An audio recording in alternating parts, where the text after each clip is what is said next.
Time now for the shocking stat of the week. The subtitle should be The Most Abysmal Economic Performance in Our History.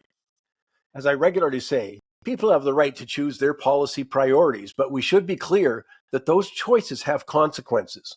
Now, come on, in Canada, for nearly 10 years, the federal Liberal government, along with the support of the NDP since 2021, has prioritized climate change. Looks like they're still going to, along with social issues like 2S LGBTQIA plus issues, other gender issues, along with a significant expansion in the size and scope of government, with the launch of programs like dental care, pharmacare, daycare, that kind of stuff. And then economic growth and productivity have taken a back seat, as the leading contender for the Liberal leadership has just stated. In fact, the Liberal government has actively hindered growth and productivity by introducing additional regulations, things like raising capital gains taxes, increasing carbon taxes are also on the agenda, and implementing higher personal income taxes. And the consequences shouldn't be surprising. But you know what? I suspect for most they are shocking. As University of Calgary economist Trevor Tombe calculates, Canada's had 6 consecutive quarters of declining GDP per capita.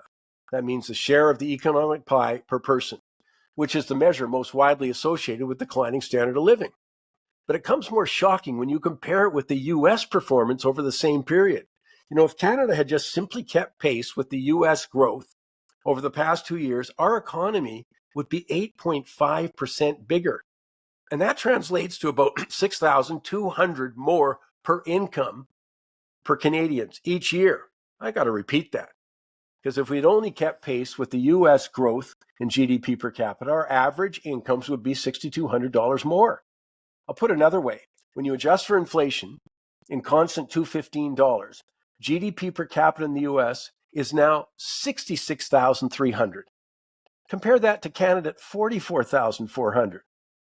This reflects the massive differences in the average standard living standards between much of Canada and the US. But put another way, adjusted for inflation, GDP per capita in the States was 43% higher than Canada in 2023. And Professor Tombe estimates that final number for 2024 is going to be as wide as 50%. Now, arguably, maybe the most positive thing to come out of the Trump tariff threat is it seems like more Canadians are focused on the economy. I got to admit, though, I have my doubts that will translate into specific practical policies for things like lowering taxes and the regulatory burden, so we can encourage capital investment and we can get more economic growth. And the other thing, if they actually go through with that, well, it would be greeted with the familiar accusations of you're pandering to business and other staples of the anti-business playbook. But we'll see. But the bottom line is this: the shocking performance of the Canadian economy has had dire effects for people in Canada, especially at the lower end of the income scale.